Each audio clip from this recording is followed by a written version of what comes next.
मेरी parenting style की वजह से मेरे बच्चे पे क्या इम्पैक्ट पड़ता है, ये बहुत सारे पेरेंट्स मुझे क्वेश्चन पूछते हैं। तो दोस्तों, आज की वीडियो में हम समझेंगे कि 4 किस्म की जो पेरेंटिंग स्टाइल है, वो हर एक स्टाइल का बच्चों के मेंटल हेल्थ पे और फिजिकल हेल्थ पे क्या इम्पैक्ट पड़ता है। मैं हूँ रीरी त्रिवेदी, मैं पेरेंटिंग कोच और थेरेपिस्ट हूँ और मैं पेरेंटिंग के बारे में बहुत सारी वीडियोस बनाती हूँ ताकि माँ बाप को अपनी पेरेंटिंग जर्नी एंजॉयबल और आसान लगे। आज हम समझेंगे कि जो 4 पेरेंटिंग स्टाइल है उसका बच्चों पे क्या इम्पैक्ट पड़ता है।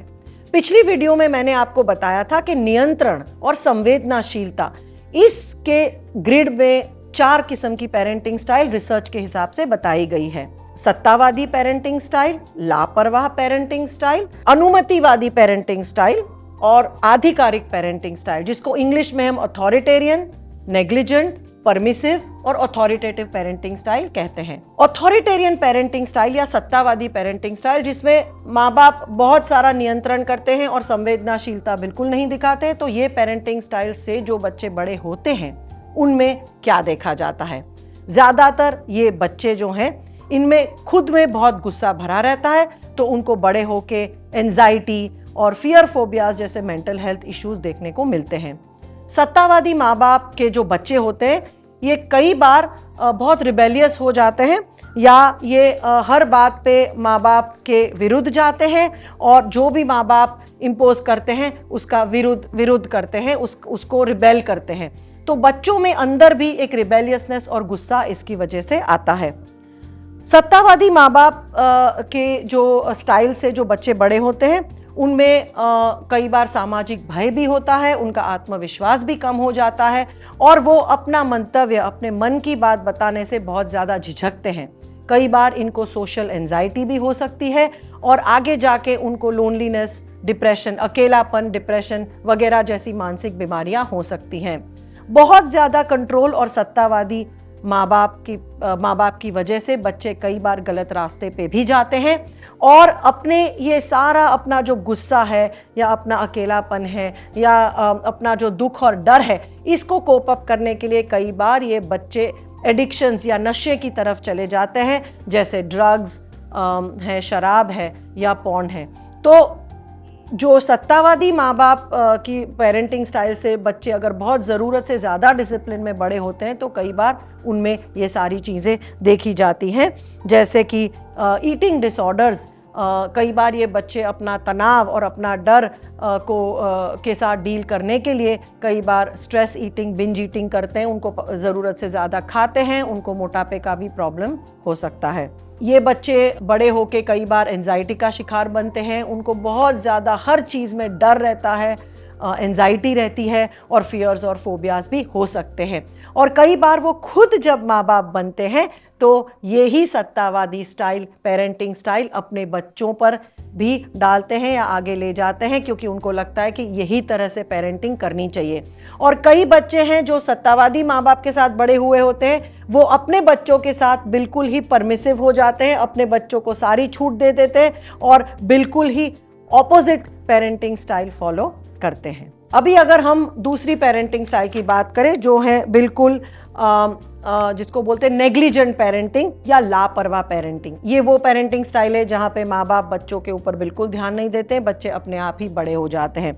तो जो बच्चे लापरवाह पेरेंटिंग स्टाइल से बड़े हुए होते हैं, उनमें सोशल एंजाइटी या लोगों के साथ बातचीत करने में जो आत्मविश्वास चाहिए, जो कॉन्फिडेंस चाहिए, वो कम दिखाई देता है। सामाजिक रूप से भी वो अपना सोशल बिहेवियर अच्छी तरह से नहीं कर पाते हैं, अकेलापन, डिप्रेशन वगैरह के शिकार बन सकते हैं। उनका जो है पढ़ाई लिखाई में उनका परफॉर्मेंस ज़्यादातर कम दिखाई देता है, मतलब वो अच्छा परफॉर्म नहीं कर पाते पढ़ाई लिखाई में, क्योंकि माँ बाप इनके साथ ज़्यादा इन्वॉल्व नहीं रहते, इनको गाइड करने के लिए अवेलेबल नहीं होते हैं।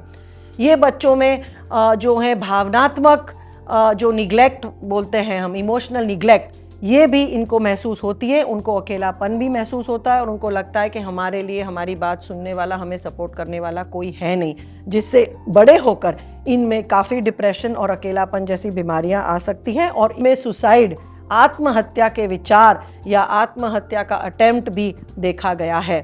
ये सारे रिसर्च के ऊपर आधारित है जो मैं बता रही हूँ। और ये जो पेरेंटिंग स्टाइल है, जो लापरवाह पेरेंटिंग स्टाइल से बड़े हुए बच्चे, ये भी एडिक्शंस के शिकार बन सकते हैं, क्योंकि इनमें ध्यान देने वाला कोई है नहीं। खास करके अगर हम टीनेज बच्चों को देखें तो टीनेजर्स में जहाँ पे माँ बाप इनको बिल्कुल ध्यान नहीं देते, तो टीनेज लड़कियों में ईटिंग डिसऑर्डर्स भी देखा गया है, जैसे एनोरेक्सिया, बुलिमिया वगैरह। तो लापरवाह पेरेंटिंग स्टाइल के भी जो आउटकम्स हैं वो ज़्यादा अच्छे नहीं हैं। तीसरी पेरेंटिंग स्टाइल जो आजकल मैं बहुत देख रही हूँ मॉडर्न माँ बाप में, वो है कि परमिसिव पेरेंटिंग स्टाइल, मतलब वो जिसको हिंदी में हम कहते हैं अनुमतिवादी पेरेंटिंग स्टाइल, जिसमें सब बच्चों को सब छूट दी गई है, बच्चों को सब चीज़ करने की परमिशन दी गई है, बच्चों को कोई कायदे कानून फॉलो नहीं करवा रहे हैं। तो जो बच्चे ऐसे पेरेंट्स के साथ बड़े होते हैं जो अपने बच्चों को अपना दोस्त मानते हैं और जो बच्चे को बिल्कुल ही लाड़ प्यार से बिगाड़ के बड़े करते हैं, जिसको हम बोलते हैं कि माँ बाप के लाड़ प्यार के से बिगड़े हुए बच्चे, ये बच्चे कई बार बहुत सेल्फिश बनते हैं। उनको अपने जो बिहेवियर्स हैं, अपने जो कार्य हैं, उसका क्या परिणाम, उसके क्या कॉन्सिक्वेंसेस हो सकते हैं, इसके बारे में इनको पता नहीं होता है। कई बार ये लोग बहुत ही रैश बिहेवियर्स करते हैं, जैसे गाड़ी फास्ट चलाना, शराब पीना, लोगों के साथ अनाप शनाप बिहेव करना वगैरह, क्योंकि इनको अपने बिहेवियर के परिणाम नहीं सिखाए गए हैं। ऐसे बच्चों को माँ बाप ने जब डिसिप्लिन नहीं किया है, जब इनको अच्छे कायदे कानून नहीं सिखाए गए हैं, तो इनको समाज में भी रहने में तकलीफ पड़ती है, इनको लोगों के साथ तकलीफ होती है।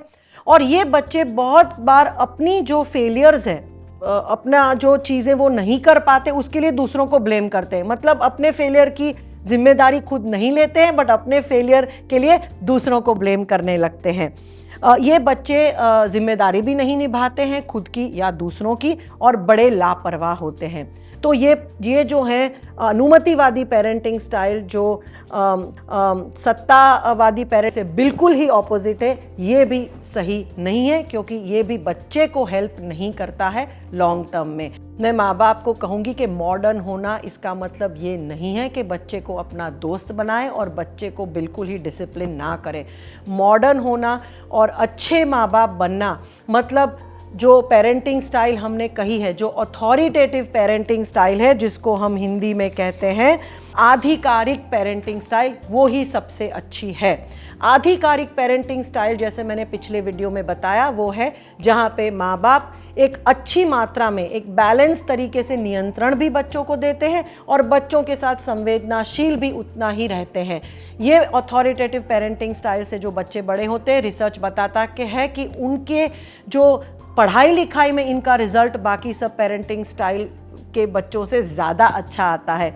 ये वो बच्चे होते हैं जो अपने वर्तन के, अपने बिहेवियर की जिम्मेदारी लेते हैं, जो ज़्यादातर नशा करने वाले बच्चों से भी दूर रहते हैं, क्योंकि उनमें वो समझ होती है। ये वो बच्चे हैं जो रिस्पॉन्सिबल होते हैं, इनकी मानसिक स्थिति भी बाकी बच्चों से ज़्यादा अच्छी रहती है, इनमें इमोशनल रेजिलियंस या भावनात्मक लचीलापन भी रहता है, और ये नशे करने वाले चीज़ों से और नशे करने वाले लोगों से भी दूर रहते हैं और दूर रहने की शक्ति या क्षमता रखते हैं, क्योंकि इनका माँ बाप के साथ कम्युनिकेशन अच्छा रहता है, क्योंकि इनका पॉइंट ऑफ व्यू माँ बाप ने इनको पूछा है। तो ये वो बच्चे हैं जिनका आत्मविश्वास भी अच्छा होता है और वो अपने मन की बात बिना डरे बता सकते हैं।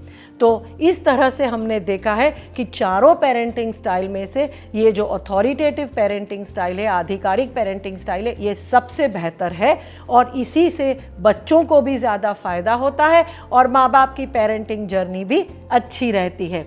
आशा है कि ये वीडियो आपको पसंद आए और ये चारों पेरेंटिंग स्टाइल्स में से आपकी कौन सी पेरेंटिंग स्टाइल है, ये कमेंट्स में ज़रूर बताएं। और अगर आप पेरेंटिंग स्टाइल्स अपनी चेंज करना चाहते हैं तो आगे की वीडियोस भी ज़रूर देखिए।